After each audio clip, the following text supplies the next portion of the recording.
I try not to let what happened to my dad and the decision that he took define the person that I am today. Even if you can't see any way out of it now, take the steps that will lead you there. There's always another way. There are days where I still feel completely like I just can't do it. You put yourself in the best possible position that you can by making the decisions that you do now. Doors will open, doors that you don't even know exist. The clock is ticking down until you have to make a decision. Alongside sixth form, I was working 30 to 40 hours a week. I became very vulnerable if I was left alone. To tell the truth in its most honest form, that's a huge amount of the purpose of where I want to take my life.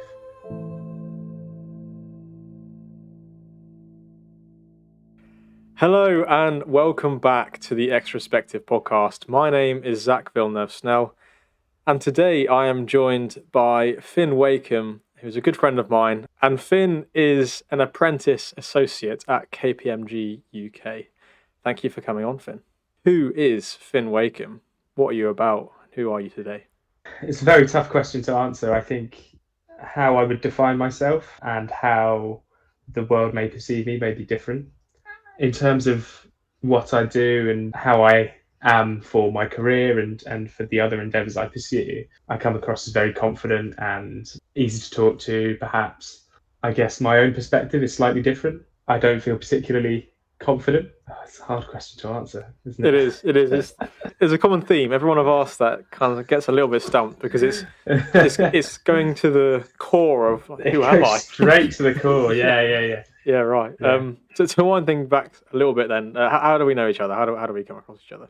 So Zach and I met at sixth form. We sat next to each other in our history class. Zach was very politically motivated, and I think I often challenged his political views in many ways, and that's how a friendship was formed, and it's just grown over the years that I've known you. 5 years, I think. 5 years.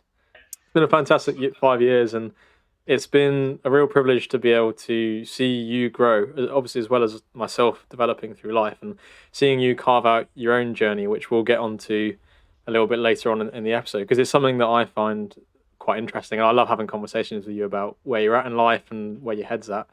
But we'll start, as we've done with everyone else, right at the beginning, or not, maybe not right at the beginning, but if we're thinking about Finn in primary school, what is Finn like at that age?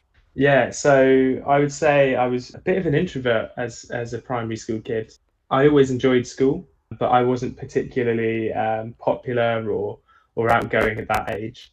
If I think as to what my kind of interests were at that age, and probably a theme throughout my whole life, is I've had a broad interest in many different things, but haven't particularly pursued one route. That's definitely been a theme throughout my life. So I learned to play the guitar, and then at some stage many years later gave that up. Played a lot of football, and then again years down the line I pretty much gave that up. There isn't anything in particular that I stuck with as a primary school kid. What was it, do you think, that, if you can kind of think back, would have made you slightly more introverted, or maybe not stick to things? Can you point to anything now, maybe from like social or parental influences that maybe have influenced that? Yeah, when I think back to my early kind of childhood, I had a happy childhood in many respects. My mum and dad met at University of Winchester. They were both very young when they got together, and quite young when they had me as well. And they separated when I was around 4 years old.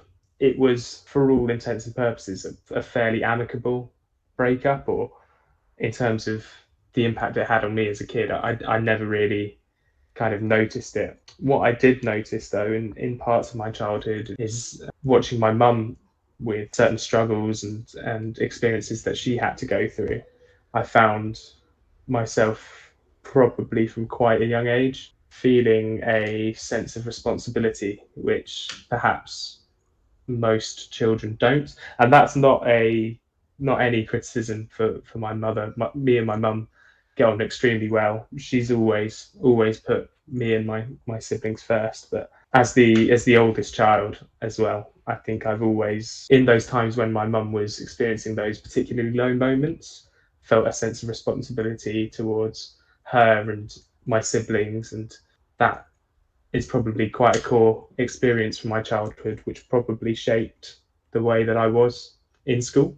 I can also point to how you are in certain aspects today where that would piece together and make sense in the way that you hold yourself, and you do like to take people under your wing, and you, yeah, as you say, you take responsibility, and I think that's obviously something we'll delve into a little bit later on. When you were sort of at that age and having to take on those roles, did you find that that also applied to academics, and were you quite focused in that respect? Yeah, perhaps. And I've not really thought in terms of whether I had to make myself work hard, but I was quite self motivated towards my studies all through my childhood. I was quite good at just getting on with my homework in the evening or at the weekend. I think where if you asked my mum how I was at that age and how I was through my whole childhood, I pretty much just got on with things. And yeah, perhaps because I was a bit more of an introverted kid, that was part of it. I was just getting on with whatever needed to happen. But no, I was lucky enough to go to a good primary school. I sat the 11 plus with no tuition, passed it, and then that set me towards going to a grammar school, which was quite intimidating, I think, coming from a state primary school in not in a deprived area, but not a particularly well developed area, and then going into that very elite kind of environment of a grammar school where everyone is just as good as you or better. That probably is when I started becoming more competitive, which I think still is a big part of my personality today. It's almost like a pressure cooker, grammar school, Mm, isn't it? It's not something that I had experience of. I decided in the end not to take the 11 plus, and who mm. knows how I would have been shaped differently, or like for yourself, if you'd been to my senior school, which was mixed, how you would have played out. Do you think there were certain elements of that in that sort of laddish grammar school culture that you would disagree with or would see as toxic now? I would have to say that I would, and that's not to place any kind of responsibility on the teachers that I had or the education that I had there. I mean, I was very fortunate. Students who attend the grammar school that I attended do very well in terms of their GCSEs, and that is obviously the platform of a lot of what I've gone on to do since. So I can't be too critical of the education that I was brought up around, but I definitely found it difficult at times being in that very competitive environment where there was a lot of sport, a lot of competition in every regard. You couldn't have a lunchtime without, playing football or playing rugby or someone having a fight in the corridor or something of that regard. And I definitely think examining the human psychology of a same-sex school, and then when I transitioned to sixth form, which was a mixed sixth form, which is where I met you, obviously, the behaviour change is quite dramatic. And perhaps the fact that it was a single sex school did have a change in the way that people behaved. It's not necessarily wrong. I think it's just a very different atmosphere. And then going, yeah, as you say, into a mixed sixth form, there was none of that competitiveness. During that time, are there any particular traits, habits that you think you picked up either from your mum or your dad? I think my mum has always been very academic. She has 2 degrees. I probably get a lot of that trait of just getting on with it and studying from her. And also, I would say from my mum, I've learned a huge amount of emotional intelligence, which obviously becomes relevant as you go into secondary education, probably more than it does at primary age. And then from my dad was very curious about everything. He would know so many random facts about so many random details, and I recall that to this day. I think maybe one area which my dad didn't have was probably the application of that knowledge, which I think I probably learned more from my mum. But yeah, no, I think my parents put me in a very good position. Yeah, that definitely makes sense. And then I suppose it's important to touch on how you were affected. Was it when you were 15 when your dad very sadly lost his life? Yeah, 16, 16. It I was 16. just Okay. finished just finished my GCSEs actually. So I would go so far to say is that's the point where a lot of my life changed in many respects. My dad and I were exceptionally close. Not only did he pass away, but he also took his own life, which was something which was devastating, really, to my whole family, and something which I have to live with to this day. There's not a single day where I don't wake up and think about that. And that's, over 5 years ago now. It's something that nobody can prepare you for. It's something you have no warning of. I remember exactly the morning that I found out. My mum and dad shared custody of me throughout my childhood, and I was at my mum's. And I remember the morning I found out. I was getting ready to do a shift at work. I used to work in the kitchen in the pub, as you'll remember, Zach. My mum received a phone call. I could hear distantly, from my bedroom. I could hear the distress kind of in her voice. And I kind of walked over quickly. And I don't know why, but the instant reaction in my head was something had happened to one of my sisters. That, like, in my head, that was like, oh no, something serious has happened. But I had no clue what she was going to say. And my stepmom, my dad's second wife, who was in my life very early on, she came over, obviously equally in shock and distressed, and at that point had to explain to me what had happened. And it's hard to describe everything that you're feeling. The initial reaction is one of just instant devastation. I remember literally collapsing onto my knees and crying and kind of not believing it at first. And then the really weird part is after the kind of initial shock phase, you go into this weird sort of autopilot that I've never really been able to describe to anyone. But that kind of autopilot mode lasted maybe a year and a half, where I look back now and there are parts of things that happened following the death of my dad where I simply can't remember. Like, my brain has just blocked out that painful time. There are other events where I've made key decisions. Obviously, a pivotal point of my life, started sixth form, deciding whether to go to university, what to do at university, or whether to go down the track that I eventually went down, and having all of those options. And when I look back at it now, I realize a lot of those decisions I don't think I was consciously making. And I find that difficult to this day when people say, look at what you've achieved. For a long time, I found it difficult to accept that, because it felt like someone else had made those decisions to get me to that place and not me. It's a very weird feeling, that whole kind of autopilot where your mind just kind of shuts down in a way, and all you can do is eat, sleep, do your best at going on with your day. But I guess it's the brain's way of coping with something really traumatic. It tries to block those kind of neural pathways in whatever way it can so that life can continue. It's very something I've had to come to terms with quite a lot. It's hard not to feel a sense of responsibility, as I mentioned, that I've had for most of my life. When someone loses their life through suicide, I think it's very normal from the experiences I've heard from survivors, from what I've read in studies, and from what I've experienced myself, for you to feel a guilt around what happened. What if I did this differently? What if you think about every possible other scenario that could have averted what happened, and that's very difficult as well. That's something which gnaws at the back of your mind continuously over time, and after therapy and counselling and a lot of working on myself, I no longer feel that responsibility. But it's taken a long time.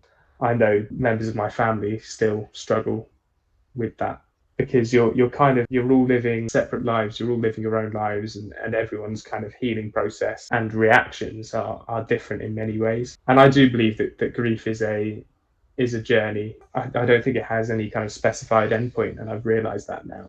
It morphs and takes different shapes as you go through life, depending on how you deal with it. Personally, for me, I found bereavement counselling was really helpful in me getting to the place that I am now. I also had CBT at other points as well, because I think the actions of my dad and the impact that had on me, it was hard to separate from other events that were happening in life, and I did go into quite a deep depression in 2019, so a couple of years after he died. It's all a journey, and I don't think without being able to seek help, I don't think I'd have got through the other side. It's sad to say, but probably the reason that I did seek that help was because I'd witnessed what happens when you don't with my dad. That's why suicide can be so damaging for an entire family and for generations to come, because it can lead to lots of people who aren't talking about their feelings, aren't feeling able to seek the help that they need. I can honestly say, without receiving that help, yeah, I wouldn't be here today. It's obviously going to be hard hitting for some people to hear that. The way you describe bereavement support and the way that the CBT and just that whole journey has really helped you. I hope that's also an encouragement to anyone that is listening to this that might have been affected in any way with any sort of loss or tragedy. In the wake of that, and I suppose that's a bit of a play on words with your surname there, but in the wake of all of those events kind of occurring, that Yeah. was when I first met you, as we've described at sixth form, and I don't think I found out until a few months afterwards, until adding you on Facebook, and I saw it was a photo of yourself and your dad as your cover photo, and it's obviously something which you carried very well, but it kind of makes sense now the way you describe autopilot mode. Did you feel particularly lost from a perspective of like the father figure in your life? Yeah, for sure. It's definitely a loss, losing your father figure, and the way that it manifests itself in me, and the way that it has throughout this kind of journey that I've gone on to get to the place that I'm in now, is when I have a really tough decision to make, or when I'm seeking validation for my actions or the way that I'm behaving. And there is nothing more that I want to do in the world than pick up the phone and call my dad, like I did 3 times a week while he was here, because his advice was always really kind of important to me. I mentioned we were best friends, and I know it's a bit of a cliche, but we really were, in terms of, I felt like, as much as I have a very very close and loving relationship with my mum and my siblings, and with my stepfather as well, my dad was the person who I could rant to, or share some of those more emotional thoughts, and also sharing that kind of intellectual curiosity which he had, I guess, and talking about topics which some people really didn't want to talk to me about. My dad was the person that I do that with, and yeah, that's the loss that I feel in particular, is losing his advice. I wish I could see what he makes of everything now. I wish I could have asked him if what I was doing was right. I wish so many things. Yeah, so many things, and it really is hard. I'm lucky, as I kind of mentioned, to have an incredible stepdad. So my mum remarried, as well. My stepdad has always taken care of me and helped me when I've needed it most, and particularly when I lost my dad. He was there to pick me up when I was at my most vulnerable, and to that I owe him a lot of credit, because he's an extremely generous man, and the fact that he's treated me that way has definitely helped me a lot in the years since. And actually, our relationship got a lot closer as a result. I feel blessed in many ways that I have the people that I do in my life, particularly my family and my close group of friends, because they definitely have helped me overcome that kind of loss in many ways. I think the person that I am now has a much greater appreciation of the value of life, the value of building and maintaining relationships. Instead of working towards an ideal of trying to make the world a better place in totality, understanding that before you can do that, you've got to focus on making the world a better place for yourself and for your family and for your friends and for the people that matter to you. It really hammered home some things, I think, that come with age for a lot of people. I think I felt, and probably to an extent still do, feel substantially more mature than other people my age. But I know it's only because from this whole experience, I've accrued knowledge that perhaps you wouldn't get until you're older in life and have had more experiences. So that's definitely been a factor as well. No, I just want to thank you for being so vulnerable and sharing there, because it's certainly not easy, and it's something that as people we need to try and work towards being more comfortable. And I think it's hopefully very valuable for anyone listening to this and hearing how you've kind of worked through those things. I kind of want to turn to more so towards the end of sixth form, to making those important decisions, like you say, potentially semi in autopilot mode because of everything that had happened. Can you talk us through what it was like to be presented with the choice of university or potentially going down the apprenticeship path or going straight into full-time work? Because I know that's a decision that some people listening might be yet to make, so it'd be quite helpful to clarify the options there, but also just to provide insight into the choice that presents itself at that moment in time, because a lot of us, potentially not myself, but a lot of us just go down the university route because it's what everyone else does and it feels safe and comfortable, and it's obviously very glamorized in terms of the party life and the community that you get from it. So can you talk us through what that looks like? Yeah, so I was very lost during sixth form, and I've got no kind of shame in admitting that.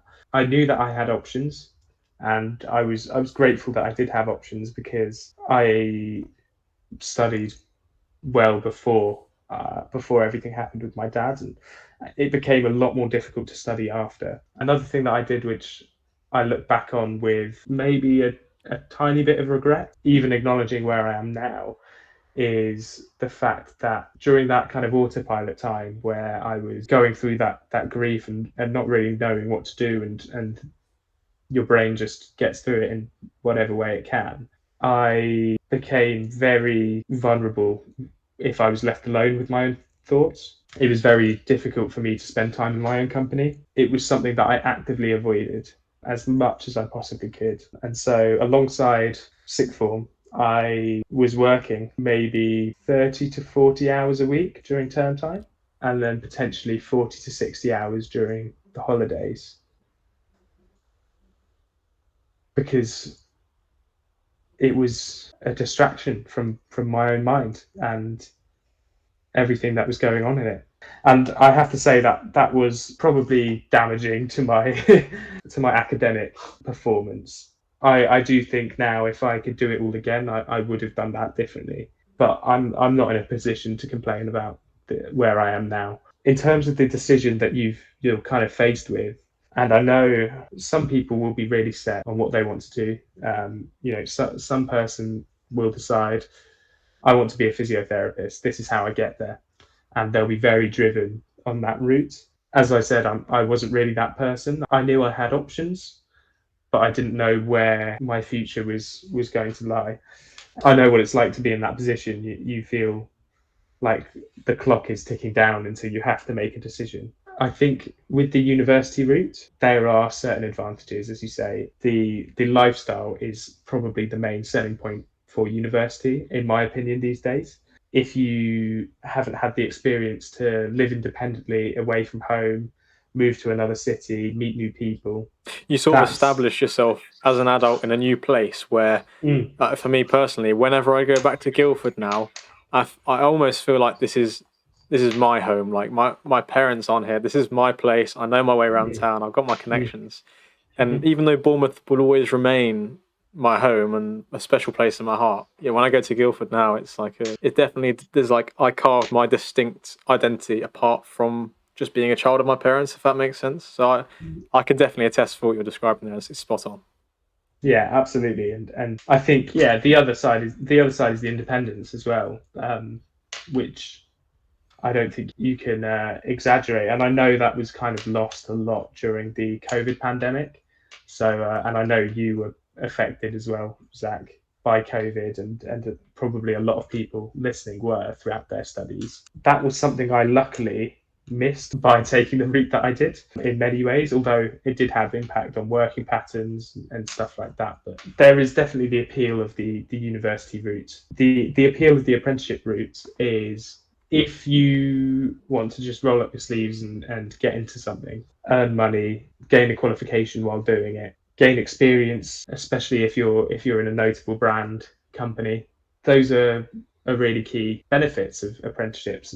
And one thing I realize now, which I didn't when I was making the decision that people are facing now, is you think of the next step as dictating your whole life path. You think of, okay, so what I do at university is going to determine what I do for a career, and then I'll be doing that for 30 years. The labour market that we live in right now is not like that, especially as we're recording this. It definitely is an employee's job market. People want to gain experiences in different fields. I think people are always looking for better opportunities. And I don't think I realised when I was making this decision, and I want to implant on anyone who is making this decision, is whatever you decide next is just the next step. It doesn't determine the course of your entire life. It's setting a goal, moving towards that goal, but allowing that goal to move as you move towards it. But it's moving. Absolutely. That's the important thing. It's your friend actually at KPMG, David, shared on Instagram. He said if someone is in the middle of the ocean, the best thing they can do is start swimming in a direction. It doesn't matter Yeah, what direction they start yeah, swimming in. absolutely. They will reach land rather than going that way a bit and then going, actually, there's no land here. Let me just turn around and go the other way. It's like, no, keep going. Then you'll eventually Exactly. find your footing. So If there is something you're particularly passionate about and you want to study that at university, then go ahead, do it. If you're not particularly sure, then by all means take a gap year. You're not racing against the clock. You're not racing against anyone else. The reason why I chose to take the apprenticeship with KPMG, I've always been good with numbers. I've always wanted to experience the culture of working in a big business, developing a career in a professional firm was something that definitely appealed to me. I could have easily made the decision to go into accounting just after 3 years of doing something completely different, and then you've got that whole change again, which is good if you're gaining different experiences. It doesn't have to be linear, these things, but I liked knowing what was in front of me. I liked the fact that, okay, I'll do this apprenticeship for 5 years. I'm entering my fourth year now. The goal was always at the end, okay, then I'll become a chartered accountant. And then the next step after that is really up to me. So I think whatever you do, just do what kind of calls to you. Even 3 years ago when I was starting at KPMG, there was more of a stigma towards apprenticeships than there is now. I would say that an apprenticeship has been tremendously valuable to me. I have made connections with brilliant minds, people who you have a genuine respect for their insights and their perspective on the world. Worked for some fantastic clients. I've gained a lot of experience. I'm almost done with my qualification. I'm getting there now with my chartered accountancy qualification. I've obtained the AAT on the way qualification, so I'm an MAAT qualified accountant now. I've managed to move into my own flat. I'm now living pretty much self-sustainably. There are advantages of that route, and if you're completely lost, try and focus on just the next step and then the next step and the next step, because what can happen is if you're lost, then you just take the next step, and as you mentioned, you might just take that next step because it's what everyone else is doing. And if that's what everyone else is doing, then it's probably not the right decision for you. You don't need to know what you're doing in 5 years time, like I wanted. Even now, I'm grateful that I have options after I've completed what I'm doing now. And even during this apprenticeship, I've taken on new challenges which I never imagined that I would have. I'm now the vice chair of a school governing body. I'm a mentor for the Social Mobility Foundation. Those are opportunities I didn't even know existed 3 years ago. That's brilliant advice. And an image that comes to mind is when we went to Spain this summer, and there was we got the bus somewhere, and we climbed up to the top of this huge set of stairs or steps. And I think if you sort of stand at the bottom and look all the way up, it's daunting. But if you just look straight ahead and just put one foot in front of the other, 5 minutes later you're at the top. And then you look down and you go, how on earth have I done this? And that was a lot easier for you, Zach, because you're in a lot better shape than I think I ran up it, to be fair. But... I was more out of breath than you, and you ran up it. So, but it always is. Yeah, it always is. Just take the next step. Doors will open. Doors that you don't even know exist. Absolutely, cracking advice. Do you think when you started off the apprenticeship, sort of in the first year, and all of your friends go off to university, was there a part of you that felt a little bit isolated or lost in that? Because obviously you're then staying at home still, and most of your friends move away. I mean, I know I didn't for a year because I worked, but then when most of your friends left to uni, how was that? Yeah, it's interesting actually thinking about it now. So in the first year of my apprenticeship, I did have some probably jealousy, I would say, of the experience that my friends were having, and I wasn't, because of the path that I'd taken. It was things like on a Tuesday morning, waking up at 5 a.m. to get ready for work, and one of my friends has just got back from the club at the same time. You do feel. I think it's natural, isn't it, for you to wonder, okay, what if I did take that route, and even as I say, to be kind of jealous and maybe at that particular moment a little bit regretful of the decision that you took. I would say that now, 3 years in, all of my friends have left university or are very close to doing so. There's not a single bit of regret in my head. And I had the opportunity to go and have fun with my friends at university and go and visit them around the country. And again, it's not the one decision defines what you're about and what your life is going to be like. I would say that taking the decision that I took and being in the position that I'm in now, I have a sense of purpose. I have a sense of direction. I have really positive connections, which make my life more enriched. And I would have had a lot less of those had I gone to university, and that is my personal view. And that's not the same for everyone. I fear that I would be just as lost as I was in the decision whether to go to university or go down the apprenticeship route. I fear I'd be just as lost. And as well as all of the really good work that I do with KPMG, and I do really enjoy my job in general. The other stuff that I've been able to pursue on the side as well has also been really, really cool. So I don't have any regret now. I think you do feel a little bit when you're in that first experiencing that moment. I think also as you grow up, you naturally steer towards people, or you realize the people who are most important in your life. And I think of the friendships that I made before, the friendships that I've made since. I'm definitely focusing more time on a fewer number of close friends who really understand me, are operating on the same kind of level as me.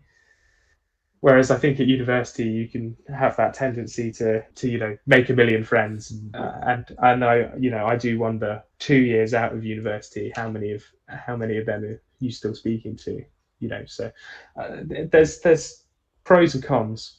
Like anything in life, there's pros and cons to both routes. I definitely made the right decision for me, and it's all the more clear looking at it now as I approach the kind of end of my apprenticeship, with, again, doors opening that I never could have possibly imagined. This is going to be a very cringe segue, but speaking of doors, you now own your front door to your flat. I do, yeah. As a 21-year-old who has owned property for how long now? Have you been living in your flat? 1 year. 1 year. So you purchased it when you were 20. Correct. Yes. How on earth did you manage to do that? Well, I think part of the reason that I was able to do that was because I was working all the time during sixth form, which, as I say, I do regret now, hugely. I also was left some money from my dad when he passed away, which helped to fund the flat. But then also on an apprenticeship, you might suffer a year or two of fairly crappy pay, but then if you're going into a professional career, it climbs and it climbs and it climbs and it climbs. So I'm in a privileged position now to be able to own the flat. Also, as well, you've got to look at government schemes. Like I use the Help to Buy equity scheme, which effectively provides 20% of the deposit on your property. So Which, there's less. if anyone listening hasn't heard of that, go and look that up right now. If you're a young person at our sort of age or younger, definitely start putting away your 10-20% into that pot because it'll pay off, won't it? Yeah, definitely, and the lifetime ISA as well is the huge one. You can put 4 grand in every year. The government gives you £1,000 tax free.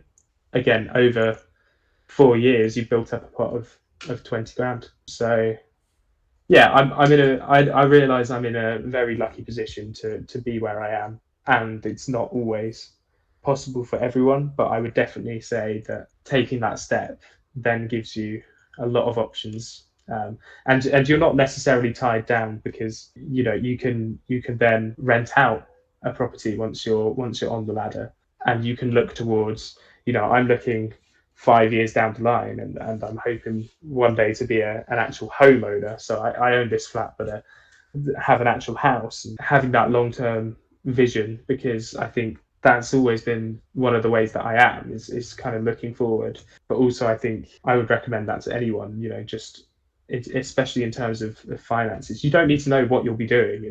5 years, but give yourself a chance. When you're in that position, put yourself in the best possible position that you can by making the decisions that you do now. So yeah, that would be my advice. It's in the same way as we use the word compound interest with habits. Mm, It's also, at a literal sense of the word compound interest, is if you put away your pennies when you're a young person, they do very quickly add up if you're consistent with it. And I mm, think that's certainly something which requires some level of a plan and a vision of what it's going to look like in a few years. But hopefully, if you get the right routines in with money management, then you don't really have to worry about it, and you can end up in a good financial position in the future. mm. Like if you always live within your means and save a certain percentage. And I know it's not possible for everyone, but it's certainly good advice to work towards. Mm. I suppose. What And I was was I was very lucky in some ways as well. Like I bought the flat right in the middle of the COVID dip as well. So it was a lot of good factors that I lined like up. stamp duty was not a thing Yeah, then, was it? Yeah. Yeah. yeah, and also house prices were probably a lot lower than they are now. It pretty much lined up for me, but it doesn't mean to say that without those kind of beneficial circumstances, I wouldn't be in the same position as I am now, by now, to be on the property ladder. So definitely make the sensible financial decisions that you can. I think it does pay off in the long run. What's it been like living on your own? How was it? Yeah, How was it initially, and then how is it now? yeah. So it's a bit of an adjustment. So I've lived in a house with my mum and stepdad and my 3 siblings. So pretty manic house, 3 dogs as well. Going from a very busy house and also going during COVID as well, where everyone was at home by by not by choice but by force really. That was really weird at first because it's quiet when you live on your own. The only noise that you're making is you. There's no background noise to distract you. There's no.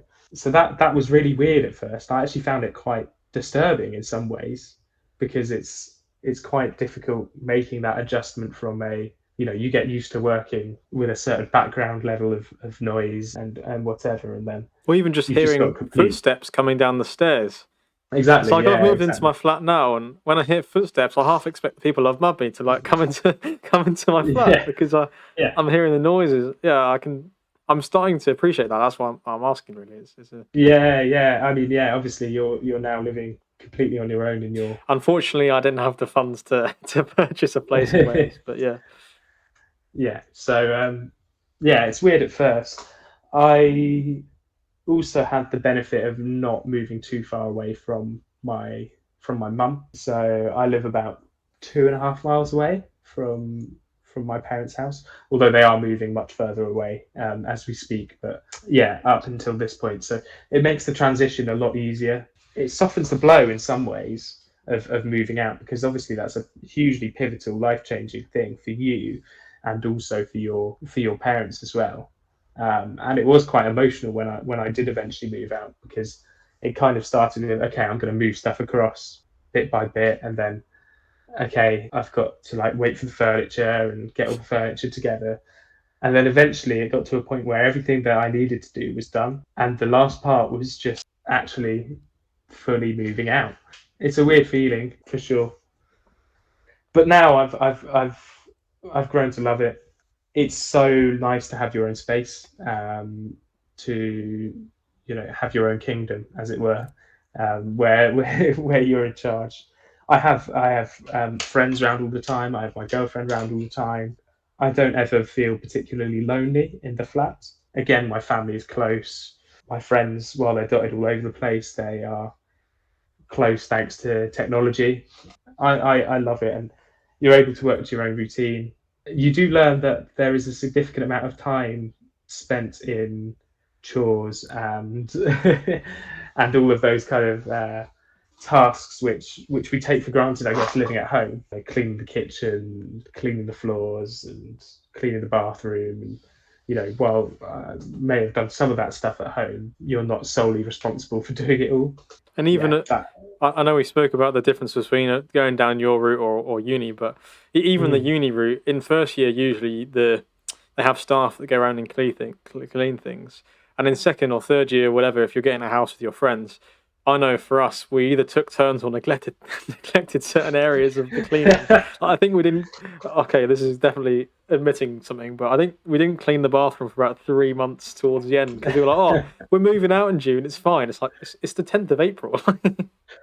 I hope um, you've had your deposit back as you say yeah. that. It was all good. Luckily, they were like doing some reconstruction on it, so it didn't matter. Okay, But yeah. no, for sure. I guess when you have your own place, it's all on you, and you start to learn the lessons of look, clean your room, because if you clean your room, then you have a well kept environment, and that kind of translates to kind of your mentality and your mindset, and you feel a little bit more organized, and you start to sort of realize the area that you are is Mm, all a byproduct of how you are temperamenting. So you're like really orderly, and then it's kind of like a feedback loop, isn't it? So I it is, coming to yeah. grips No, with that. definitely. Yeah.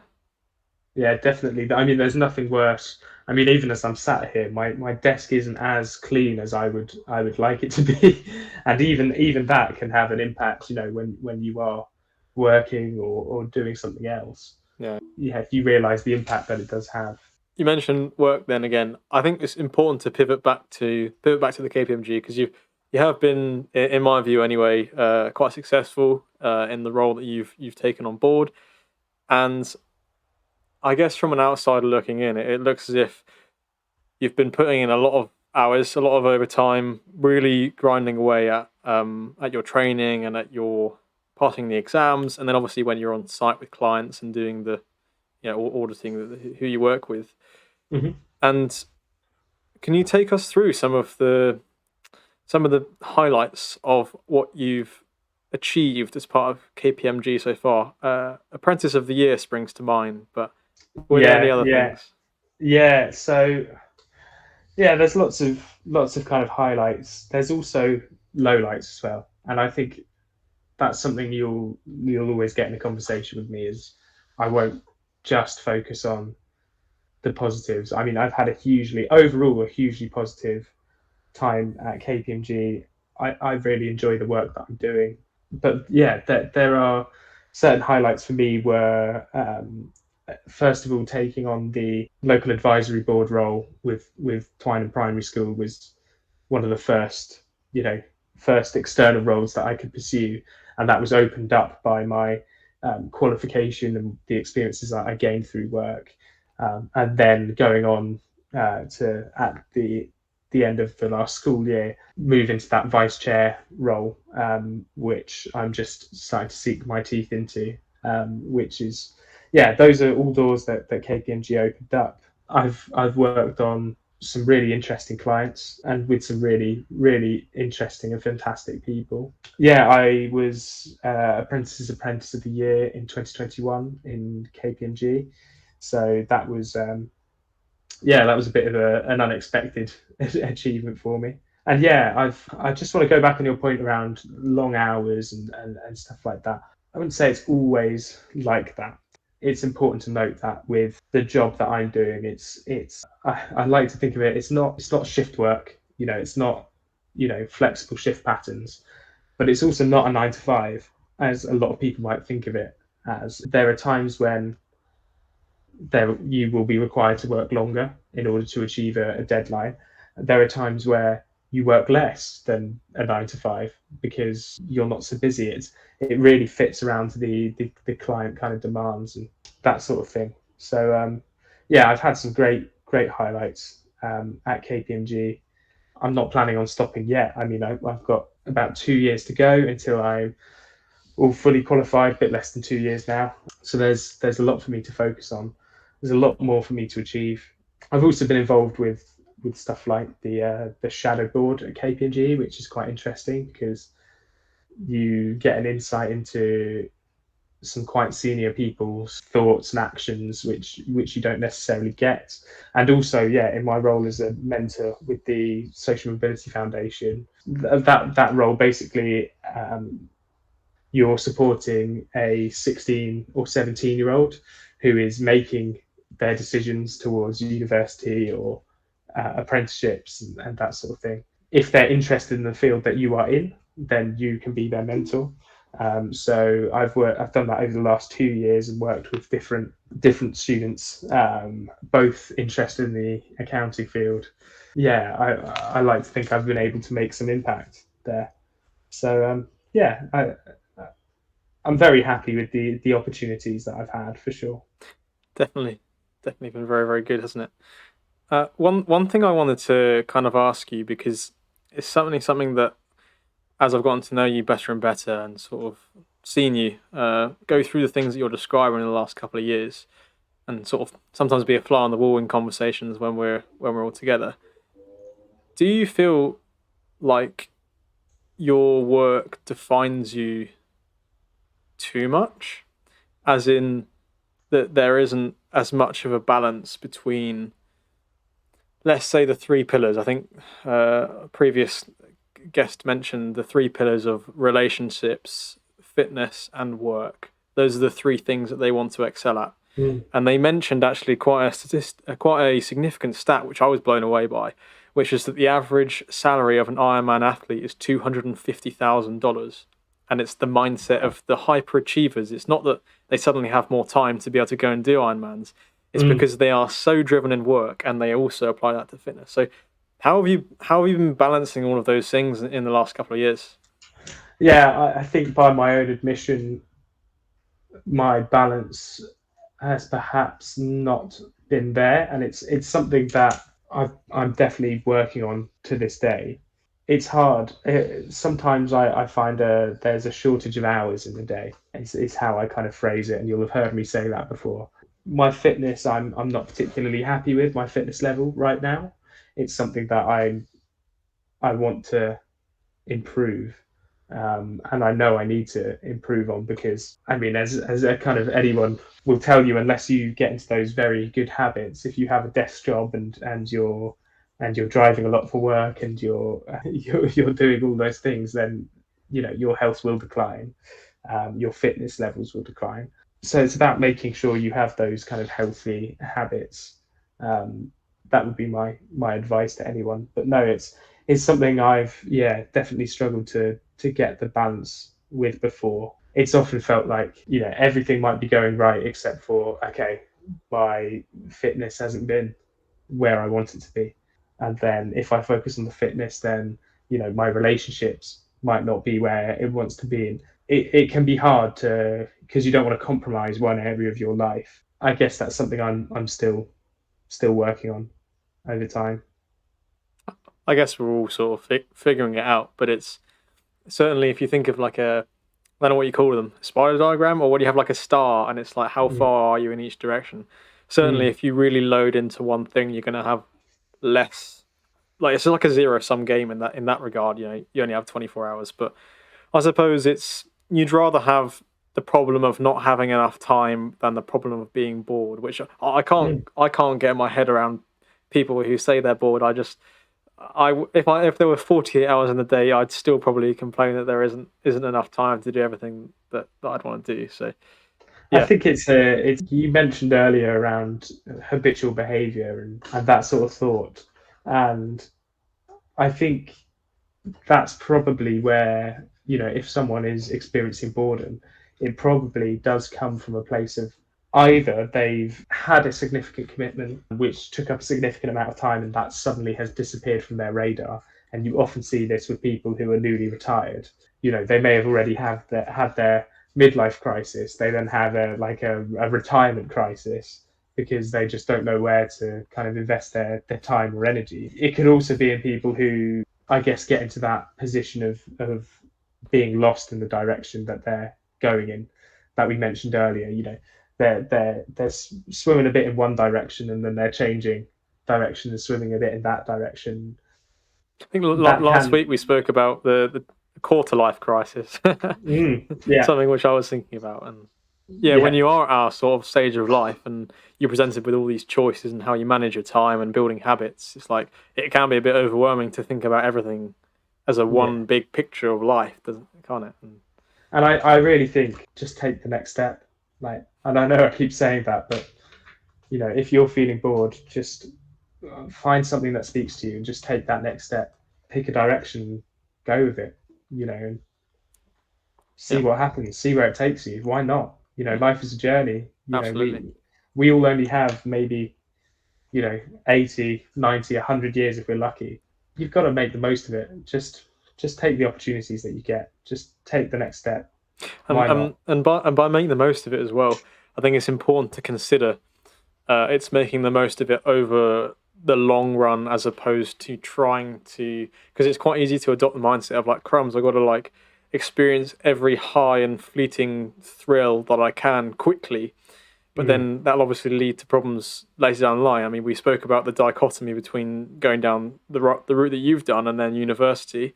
At 18, it's clear that university is the best option. But at 21, suddenly you're in a much better position than a lot of the people that went to university. I'm not saying everyone, but mm. it's almost like that's like the delayed gratification and getting your head down can actually produce a more sustainable, more successful, and at the end of the day, freer and happier life. Your happiness really is the key Yeah, behind all of that. That has to be what's driving you for whatever you do. Doing something that's not going to make you happy will lead nowhere. But in order to be happy as human beings, we have to have a purpose, and I fundamentally believe that. Find your purpose.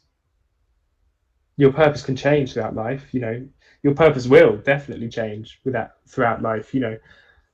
Someday I may have a family of my own, and then that will fundamentally change what is my purpose, what is my role that I'm doing, what am I your doing it all priorities for? shift, don't they? Yeah. Exactly. Yeah. Yeah. So just take a step to find your purpose. Why not?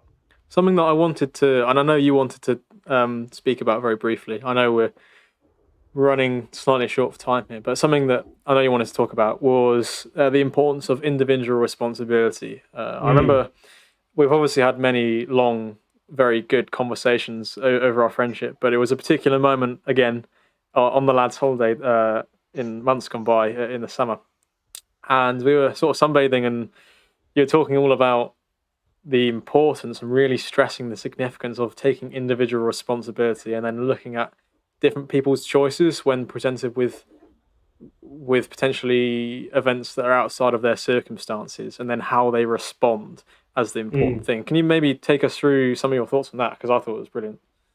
Yeah, I think it's something that I've discovered through my own experiences and through my own time.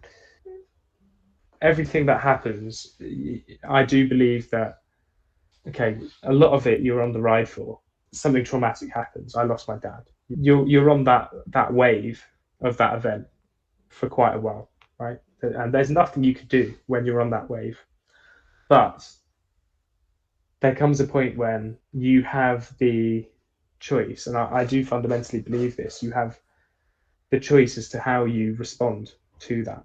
There have been times, and I'll be fully open with you. There are days where I still feel completely, completely like I just can't do it. That's normal. Everyone's going to have those days where they just feel like I just can't do it today. I just really, really can't bring myself to do it. It's how you respond to those days. If I let those days consume me, then there is no way I would have been able to do what I'm doing now, pursue this path.